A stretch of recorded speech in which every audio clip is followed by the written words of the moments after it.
If we take a look at Dublin today, one of the first things we notice is the sheer cosmopolitan nature of the city, with a tremendous mixture of people of all different nationalities now living here. This is a very recent development. Yet over the last 200 years, a number of non-nationals have left indelible marks on Ireland and Irish history. From an Italian perspective, three names in particular stand out.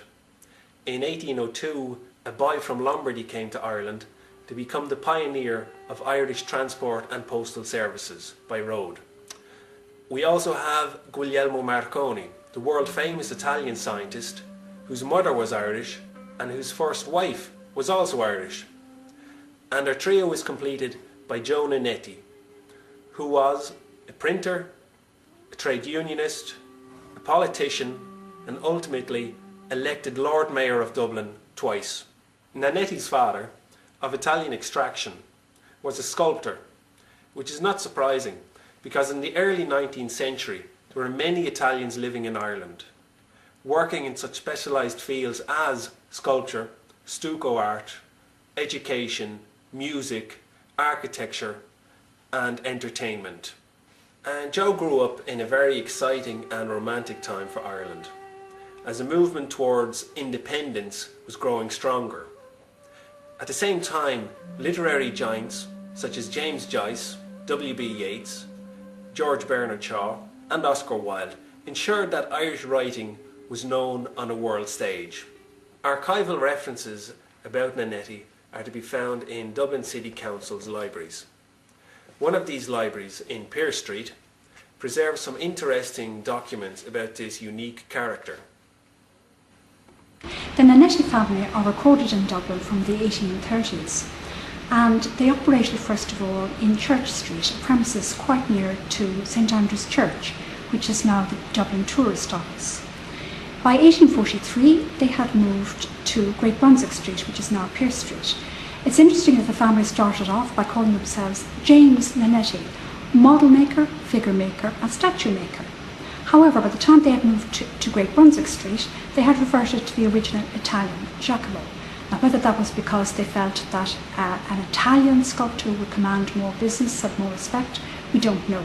But from 1843 until the 1880s, Giacomo Nannetti, a statue maker, operated at number 6 Great Brunswick Street. And there is an illustration of his premises in Henry Shaw's Dublin Pictorial Directory for 1850. Joe Nannetti did not follow in his father's footsteps. After training as a printer in Dublin and Liverpool, he became a four-man printer at the Freeman's Journal. He was a Dublin City Councillor, a Member of Parliament for the Irish Party for College Green, Secretary and later President of the Trades Council of Dublin, and ultimately was elected Lord Mayor of Dublin in 1906 and re-elected in 1907. Joseph Nannetti was Lord Mayor of Dublin on 2 consecutive occasions, 1906 and 1907. He was certainly the first person of immigrant stock in Dublin in the 20th century to be Lord Mayor. However, there is a tradition of people from immigrant stock becoming Lord Mayor. For example, we have Huguenot Lord Mayors such as the family of de Minière, and they were Lord Mayors of Dublin in the 1670s. This is a photograph here of Joseph Nannetti in his full robes and regalia as Lord Mayor of Dublin. You can see that he is wearing his robes. They were actually red, trimmed with fur. He's wearing the great chain of the Lord Mayor of Dublin, which is still worn by Lord Mayors today, and he's holding the wand of office in his right hand. The wand of office is a very ancient symbol. It goes right back to the 16th century, and it signifies that the Lord Mayor's role is to deputise for the King or Queen. His election as Lord Mayor of Dublin was an achievement predicted by Leopold Bloom in James Joyce's Ulysses. As a politician, both as a councillor and as a Member of Parliament, Nannetti is remembered as a resolute and principled campaigner.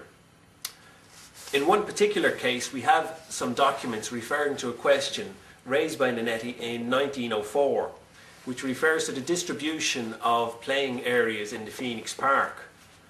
Nannetti also raises the question of the ownership of the park, which he maintains lies in the hands of the people of Dublin. However, The official reply to this claim is quite abrupt and very clear. The statement that the Phoenix Park belongs to the citizens of Dublin is pure fiction. It is the property of the Crown.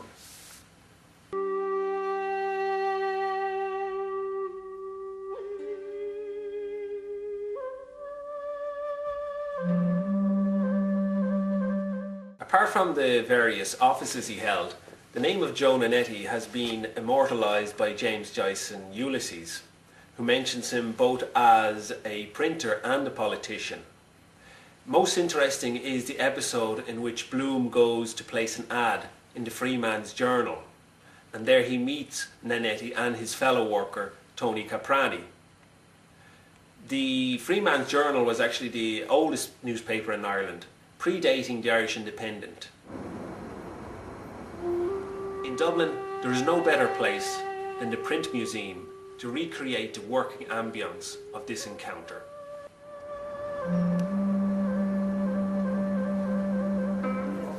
Yeah. Okay. And then, yeah. When would you be wanting that then? whenever, yeah, if you have it later today, Yeah. Okay. That'd be great, thanks. Grand. And whatever style you think is best. We are in the National Print Museum at Beggars Bush, Dublin. The museum contains all the artefacts and craft implements, tools, etc. of the vanished era of printing.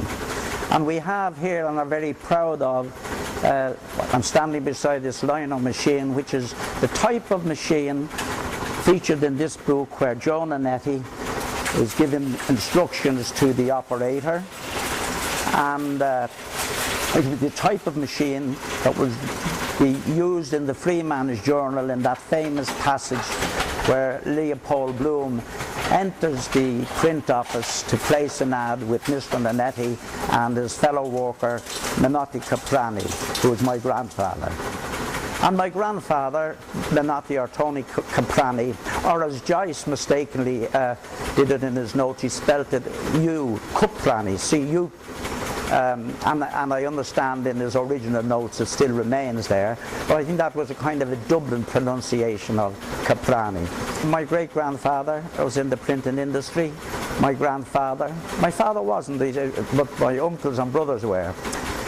So we're a long-established Dublin printing tradition, and I like to think that I have another connection, in fact, with Joe Nannetti, in that at one stage he was president and chairman of the Dublin Printers Union, and I was honoured to have that position many years later.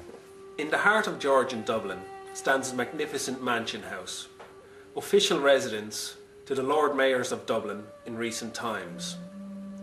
In the main hall you will find plaques and coats of arms of past Lord Mayors, including a plaque dedicated to Joe Nannetti. Originally from Naples, the Nannetti family that settled in Dublin came from a long tradition of globetrotters, with the result that we find members of the family in Ireland, in Australia and in America.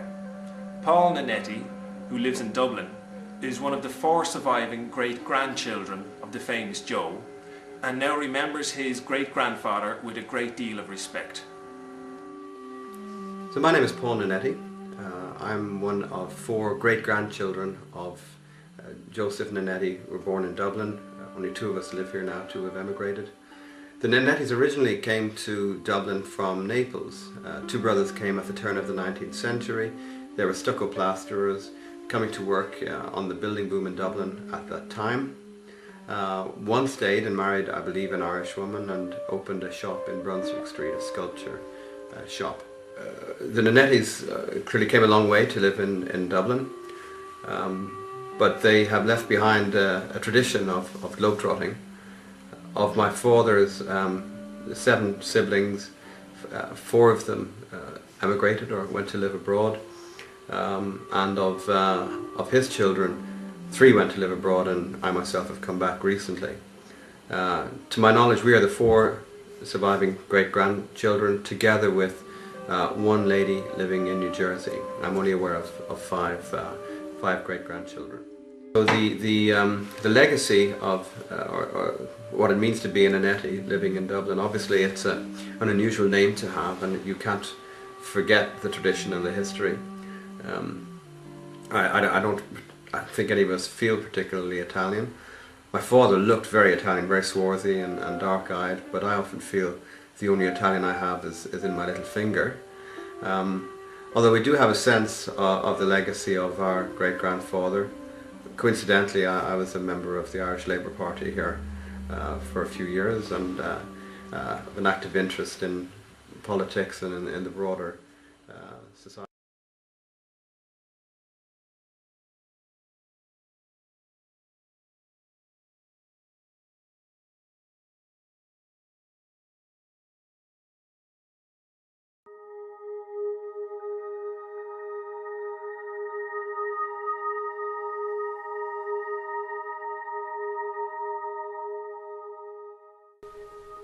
Transport on Irish roads as we know it today is taken for granted.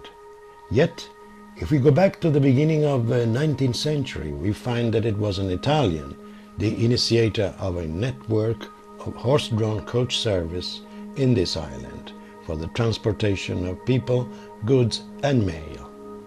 His name was Charles Bianconi. Charles Bianconi was born in 1786 at Costa Masnaga, near the lakeside city of Lecco in northern Italy. At the age of 16, he was entrusted to a friend of his father named Andrea Ferroni, who had set up business in England as an itinerant vendor of prints and art reproductions. Apparently, though, his father wanted him to leave his hometown for a while in order to avoid a big scandal, for young Charles was in a love relationship with a young lady who was promised in marriage to a nobleman of the town. Ferroni took young Charles with 3 more Italian boys as trainees, but rather than go to England, he landed in Dublin. Here they took lodgings in the district of Temple-Bar. The 4 trainees worked very hard, selling their prints through the streets of Dublin first and later in the surrounding countryside. According to plan, young Charles should have returned to Italy after 16 months spent as a trainee with Ferroni. But he decided to remain in Ireland and start his own business. He moved to Clonmel in County Tipperary, where he was to open even a shop. But soon he found that his business as a vendor and a shopkeeper was heavy going without proper transportation. So he invested his first savings in a horse-drawn carriage, and in the space of a few years he was able to build a fleet of 100 coaches with 1,300 horses, employing 100 coachmen, covering the length and breadth of Ireland.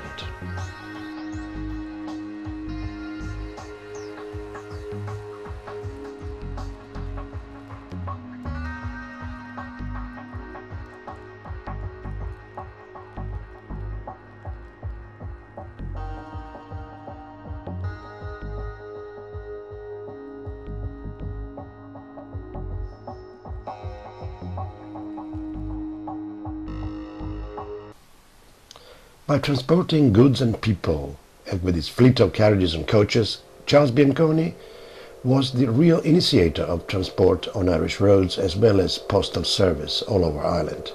He soon gained the fame of national hero, so much so that in 1996 the Irish postal authorities issued a commemorative stamp on the bicentenary of his birth. Both the Irish and the Italians have had great respect for him, and even in recent times some Italian restaurateurs have named their restaurants after him. The lively town of Clonmel in Southern Ireland was the headquarters of Bianconi's activities. This town seems to bear reference to Bianconi, and all the local community feel a genuine deep respect for this great Italian character. From street signs to plaques on the walls of houses and buildings, everything reminds you of Bianconi.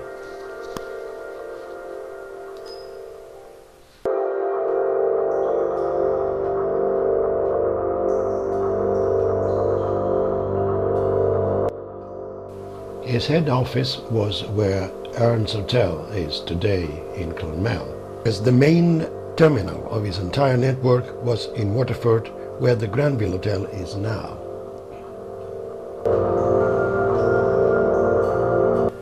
And although he had to compete with the early railway service in Ireland, people preferred his service as it was cheaper, more punctual and more comfortable. Amongst other things, Bianconi was the first to introduce carriages drawn by 4 horses for the transportation of 20 people. At the age of 40, Bianconi married Eliza Hayes, who gave him 3 children, 2 girls and a boy. The Bianconi family moved to a new house called Silver Spring in the outskirts of Clonmel.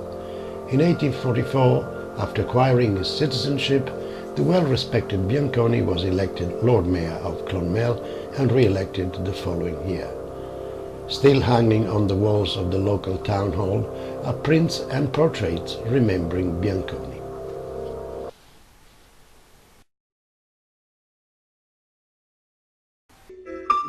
You're very welcome. Thank you very much. Oh, please. Thank you for this evening. Oh, you're very welcome. This is, as you know, very strong link to Charles Bianconi, and he made a very big impact in Ireland and had a huge impact also in Clonmel. And behind us here is a picture that depicts his family, and to the background we see a picture of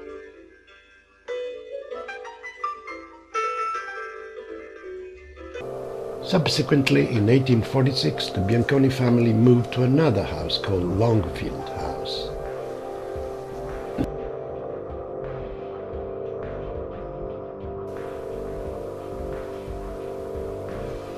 Considered as a national hero, Charles Bianconi was a very generous person, especially towards the local community during the terrible famine.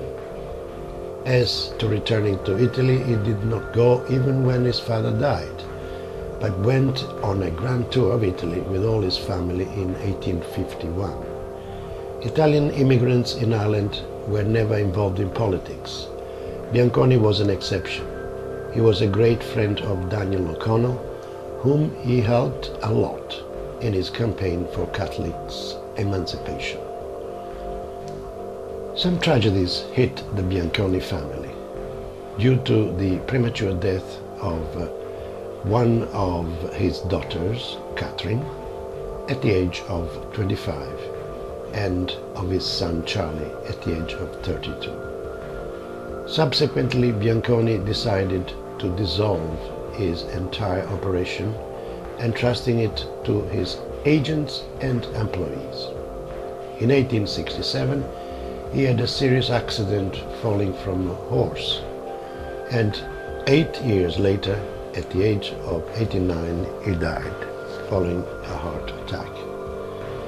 He was buried in the chapel of Boherlahan, which he had built.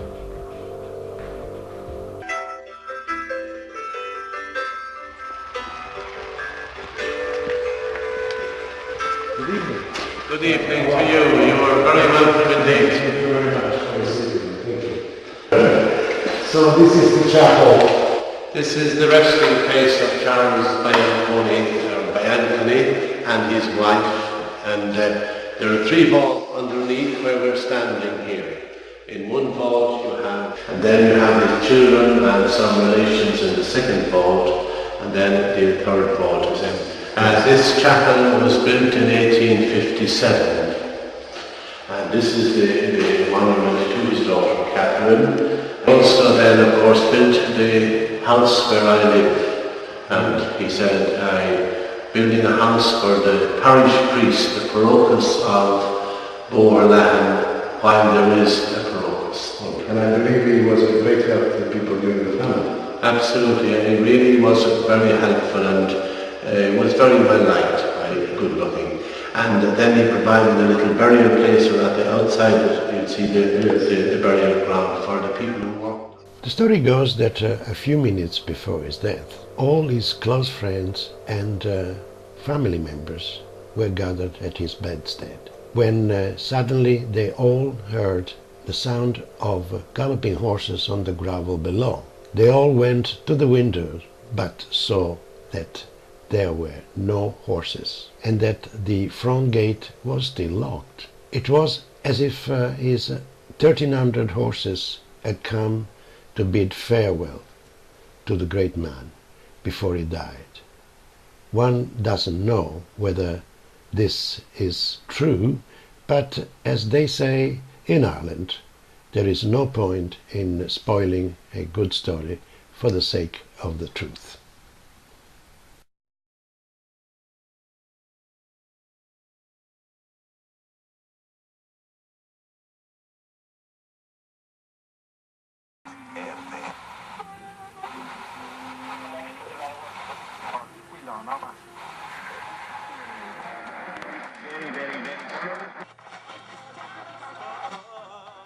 Traditional life is a discussion at the moment.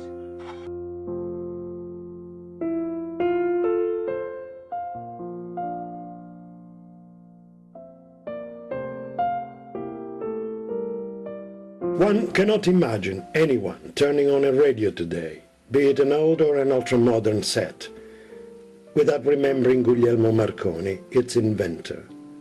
Whether in Italy or abroad, all Italians are proud of the fact that it is thanks to him that one can communicate wirelessly from one corner of the earth to another.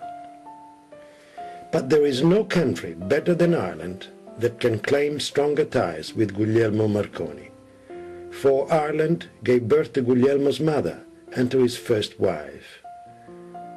Marconi was born on April 25, 1874, in Pontecchio, 15 kilometers from the city of Bologna, the second son of a marriage between a wealthy Italian landowner, Giuseppe Marconi, and Annie Jameson, of the Irish whiskey distillery family. As a child, Marconi was a loner, with manual dexterity and a passion for inventing scientific toys, for taking things apart and putting them together again.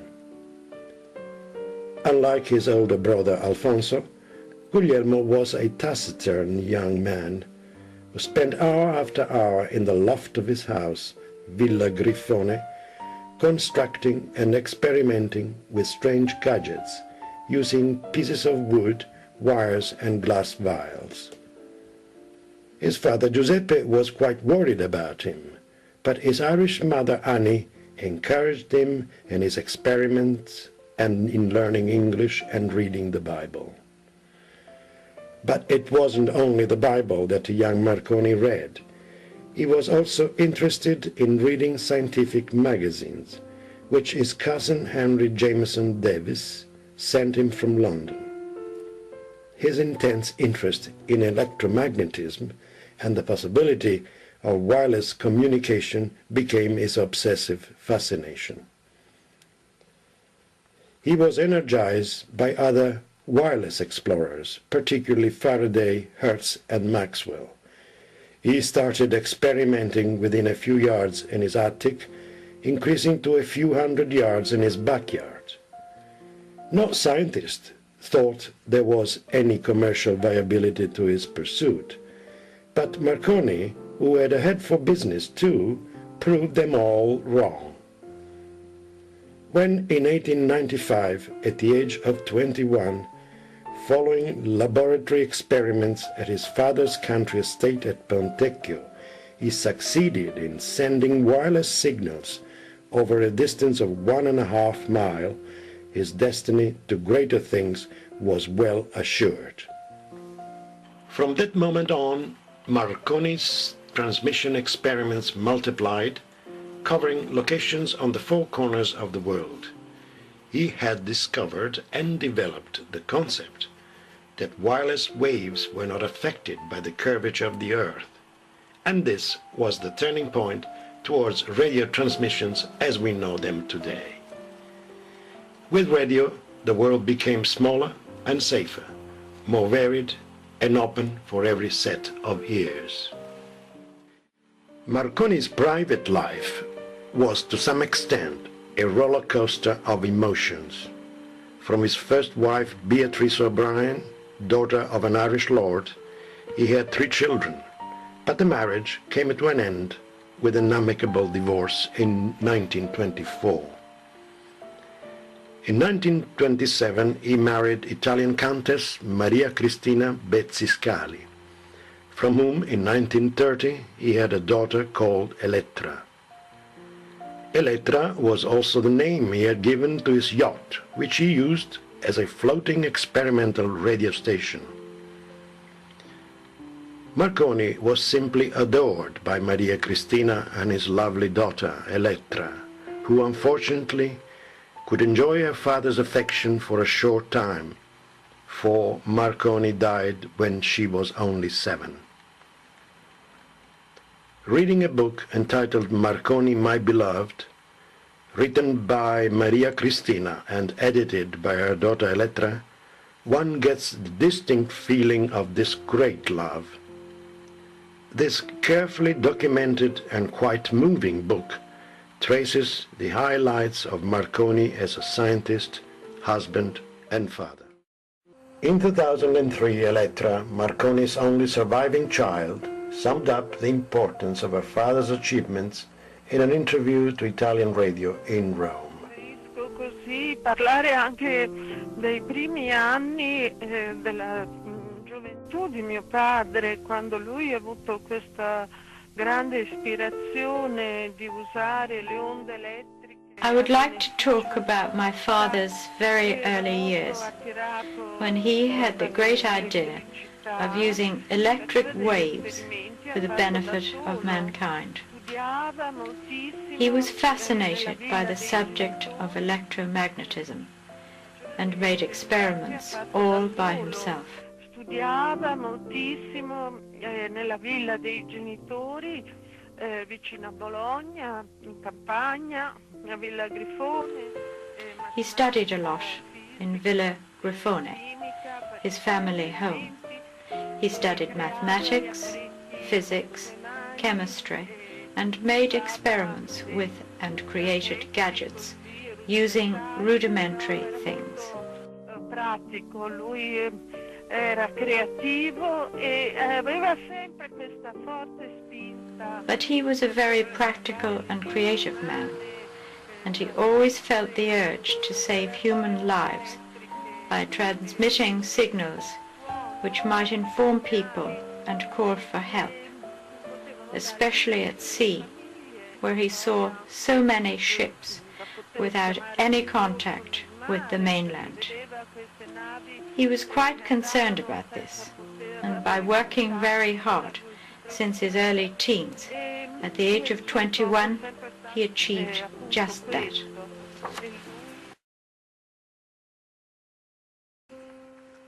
In Ireland, the links with Marconi are innumerable. For a start, it is more than a coincidence that within the grounds of RTE, the Irish National Radio and Television Broadcasting Company, stands Montrose House, where Marconi's mother, Annie Jameson, lived.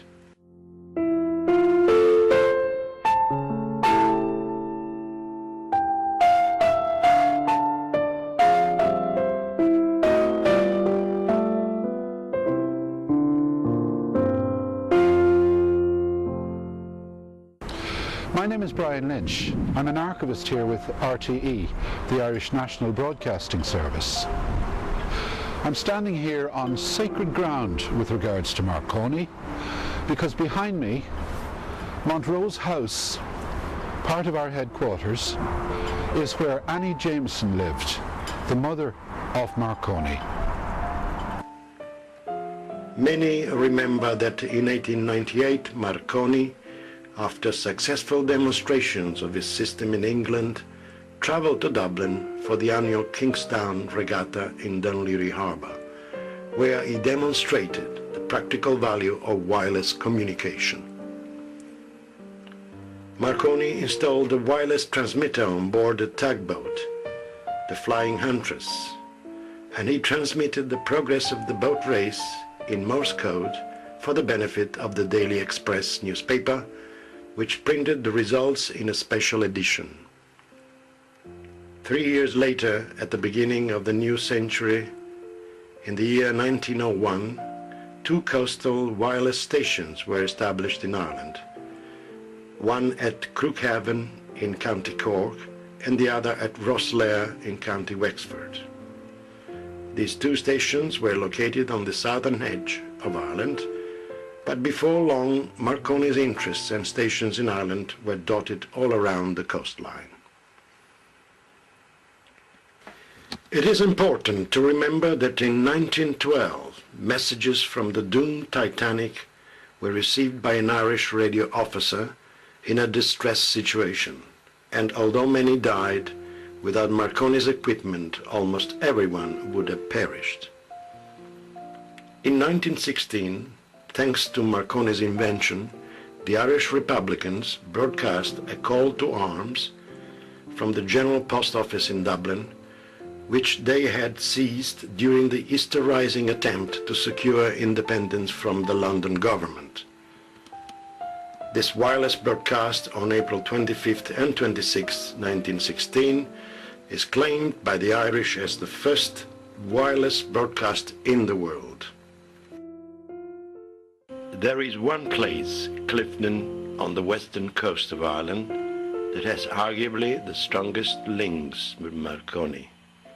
In 1905, at Derrygimla, 3 miles from this lively and prosperous town, Marconi set up a station with a gigantic condenser, which allowed perfect tuning to its transmitter. By 1907, this station was the most advanced station of its kind in the world. Well, the Marconi station, which was in operation in Derrygimla from 1907 until 1925, was extremely important to Clifden, to the very early years of the century here in Clifden, principally because of the number of people that it employed, and this brought a tremendous benefit to the local economy. When the station opened on the 17th of October in 1907, we were at the time under British rule, and this was a very poor area, very poor region with very little employment and very high immigration. And so when the company came in here offering employment to large numbers, you can imagine it was very welcome. And then when the company closed down in 1925, we were at the time a free state, but even then the economy in the area wasn't terribly good, so the closure of the Marconi station was very much regretted and was a great loss to the area. We're on the site here overlooking Derrygimla, which was where the Marconi wireless station was located. Just behind me here is a monument that was erected to Alcock and Brown. They were the 2 flyers who flew the Atlantic. They landed at the Marconi station on the 15th of June 1919, having successfully completed the first non-stop transatlantic flight. Just behind me is the location of the station. You can see it in the background. It was a very desolate site, and it is today pretty much as it was when Marconi chose it in 1905. And here we are on the old Marconi site.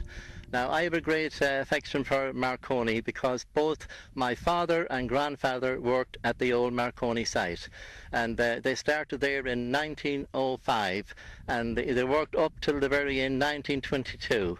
And in the background you can see the old condenser station, and the main Marconi station building was right across there beside the lake. And now you can see in the distance the water tank is there. It's quite visible at the moment, where they got the water for the station to cool the boilers, because all the boilers were situated there on the main building. And my father used to tell me, I used to come along here back in the 50s and on a Sunday, and we talk about Marconi and the great man that he was. And that's why I have a great love for Marconi all the time. Now, for the last couple of years, I've been on the bog down in the valley, and I was cutting my turf, and I used to meet all the visitors, and I met an awful lot of people from all around the world, and especially from Italy. They even left a letter in my book there to explain to me that they were delighted to see that someone remembered Marconi to this stay. Hello, my name is Enda Broderick and I represent the Irish Radio Transmitter Society and the Galway Radio Experimenters Club. We're standing here today at the Marconi station in Clifton, where we can see here on the wall a plaque that was unveiled by his daughter Electra in 1995 to celebrate the 100th anniversary of wireless radio. Around us here we have the original Marconi radio station in Clifton, and as a ham radio operator we actually celebrate the birthday of Marconi on the 25th of April, or the closest weekend to it, each year. And this year is very special to us. We have the 100th anniversary of the first commercial transatlantic communication between Ireland and Nova Scotia, which our club is putting on a special event in October to commemorate Marconi's achievements. The magnificent Abbey-Glen Castle Hotel in Clifton was the venue of great celebrations in 1995, which marked the centenary of wireless radio. Inside the hotel, editorial memories of this celebration are preserved, and there is no better person than Paul Hughes, the hotel owner, to talk about it. When I was president of the Clifton Chamber of Commerce back in 1995, the Marconi celebrations was certainly the highlight of my presidency, which lasted for 3 years, and also the highlight of my many years in Connemara. Beautiful, beautiful, stunning weather. The excitement when we finally made contact with Princess Electra in Rome, and subsequently because of that the Italian ambassador at the time came along, and it snowballed and snowballed. Then we heard that the Admiral Mario Maguala was coming with the Zefiro, the big Italian warship, with the whole Marconi exhibition on board, and the huge helicopter, naval helicopter, would bring all the VIPs to and from Abbey-Glen. The excitement in the town when we collected the Princess Electra, that's Marconi's daughter, from the airplane in Shannon, and we drove her up with our friend Princess Colonna. We stopped en route, stunning weather, in a big long limo with the chauffeur and the Italian flags as well flying out of it, and a big reception on arrival in Clifton, and I was danced with her even, Electra, one of my happiest memories. And then the whole town got together. We had a parade, the whole Chamber of Commerce formed a guest of honour, and also there's with bagpipes and horses and carriages going around the town. She unveiled plaques both in Clifton and out on the Marconi site.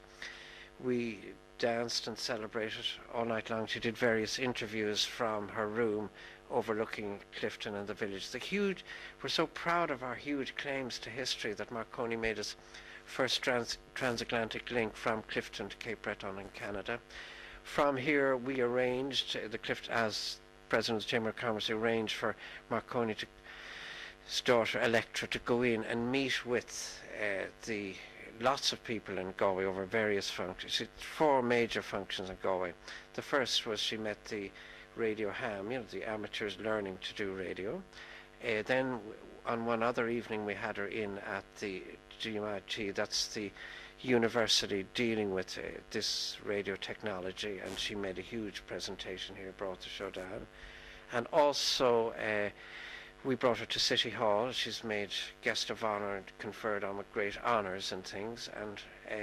And lastly, it was a great occasion when the Zefiro came into Galway City, tied up at the docks, and the big formal official luncheon up in the Admiral's quarters, or the Captain's quarter, and the Admiral was there also, and we had a lovely luncheon served on board. And ironically at the time my cousin was John Coyle was chairman of the harbour board, and he was at the table as well. And there's only about 10 of us, but it was a fantastic occasion, which is I will live with and cherish with, and so will the people of Clifton live with and cherish forever and ever. The celebrations of the centenary of Marconi's radio continued in Dublin, where at the Italian Cultural Institute a commemorative stamp issued by the Irish postal authorities was officially launched and presented by Paddy Clark, who contributed to its design as an expert on Marconi. From Clifton in Ireland to every and each corner of the world, the memory of Marconi commands great respect and inspires great affection. Loved by his family and offspring from his first and the second marriages, Guglielmo Marconi packed quite a lot into his 63-year-long life. And when he died in 1937, Italy and the world lost an absolute icon of inventiveness and tremendous achievements. Together with physicist Enrico Fermi, Marconi was arguably the greatest Italian scientific mind of the 20th century, the genius who gave a voice to silence. He received accolades and honorary recognition all over the world. He was bestowed the noble title of Marchese, and above all, at the age of 35, he was one of the youngest Nobel Prize winners in the world.